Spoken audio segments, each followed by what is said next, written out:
Se lo hemos dado a conocer durante esta mañana, estos días, la posición, por ejemplo, de la ANEF en torno a esta aprobación del reajuste fiscal y también la posición de la CUT, algo bastante particular y que llama la atención, ¿no es cierto, Tomás Mochati, con quien vamos a tomar contacto desde Radio Biobío para analizar este tema? ¿Cómo se notan ahí las diferencias, no? ¿Cómo estás, Germán? ¿Qué tal? Muy buenos días. Oye, este fue un año de terror para la Concertación. Perdieron el gobierno, tuvieron que entregarlo después de 20 años, sucesivas derrotas legislativas y la guinda para la torta. No es cualquiera, no es un díscolo, no es de estos parlamentarios que van por la libre, no. Un parlamentario muy institucional, Osvaldo Andrade, ni más ni menos el presidente del Partido Socialista. Y otro dato más, el último ministro del Trabajo de los gobiernos de la Concertación y de Michelle Bachelet, Osvaldo Andrade, entonces quien con su decisión permite que el gobierno logre una gran victoria aprobando el aumento, el reajuste del 4,2% por el sector público. Nicolás Maquiavelo, en su magnífica obra El Príncipe, dijo, entre tantas sentencias, divide y vencerás. Y en el gobierno ya habían detectado hace mucho tiempo, y los que nos preocupamos un poco de la política lo sabíamos también, las diferencias entre la ANEF y la CUT, entre dos grandes liderazgos como el de Raúl de la Puente y Arturo Martínez. Raúl de la Puente como prima donna, figura estelar durante todo este tiempo, pero con Arturo Martínez marchando de atrás.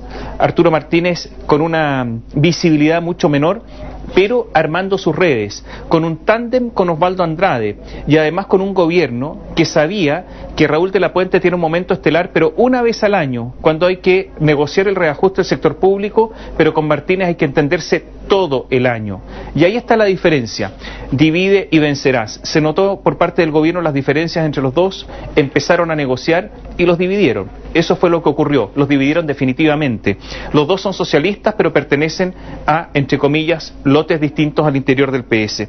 Y por lo tanto se produce esta victoria del gobierno y esta derrota muy grande. Ahora, yo diría que cuidado en el gobierno con estar muy alegre, porque si se ve lo que ocurre normalmente en el primer año de cada gobierno, siempre hay éxitos o hay una cierta de pax armada. Después vienen los problemas, así que yo no diría que esto se pueda repetir con tanta facilidad el próximo año. Eso como advertencia. Lo otro es que al interior del Partido Socialista los grandes adversarios que tiene Osvaldo Andrade se pronunciaron de inmediato, Fulvio Rossi, Marcelo Díaz, etcétera. Pero Osvaldo Andrade tuvo un aliado ayer inesperado, porque mientras en la Democracia Cristiana decían que ya no puede ser vocero, Jimena Rincón dijo una serie de cosas, Ignacio Walker le prestó su apoyo. Entonces alguien se preguntará, ¿pero por qué Ignacio Walker? Bueno, porque el eje en la Concertación PS-DC es un eje muy importante frente a los díscolos del PPD. O sea, ha sido Osvaldo Andrade, un diputado y un presidente muy institucional, el que logra mantener ese eje y que no se izquierdicen demasiado la Concertación. Entonces, todo esto hay que verlo en un contexto político muy complejo en que permitió al gobierno lograr una victoria. Y un dato más, Germán, habrá que saber, si es que tenemos la capacidad de saberlo, qué obtuvo la CUT en toda esta negociación y qué obtuvo la dirigencia de la CUT en esta negociación. No hay que creer que esto terminó con el 4,2% y eso es todo.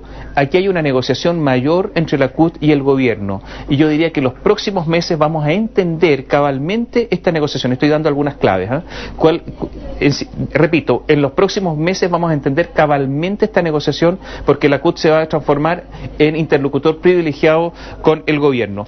Finalmente, decir que hubo un apoyo de algunas figuras transversales para Osvaldo Andrade, Pepe Out, Tucapel Jiménez, Jorge Burgos, Carlos Montes, un diputado con muchísima influencia en la bancada del Partido Socialista, de manera que, más allá de los dimes y diretes, finalmente el gobierno logró una victoria frente a la división de sus adversarios, y yo diría que Osvaldo Andrade, pasado la tormenta, va a seguir tranquilamente al mando del Partido Socialista con un Camilo Escalona cada vez más empequeñecido. Exactamente, se podría decir que lo de la CUT, un triunfo en silencio entonces. Así es. Que esté muy bien, Tomás. Chao.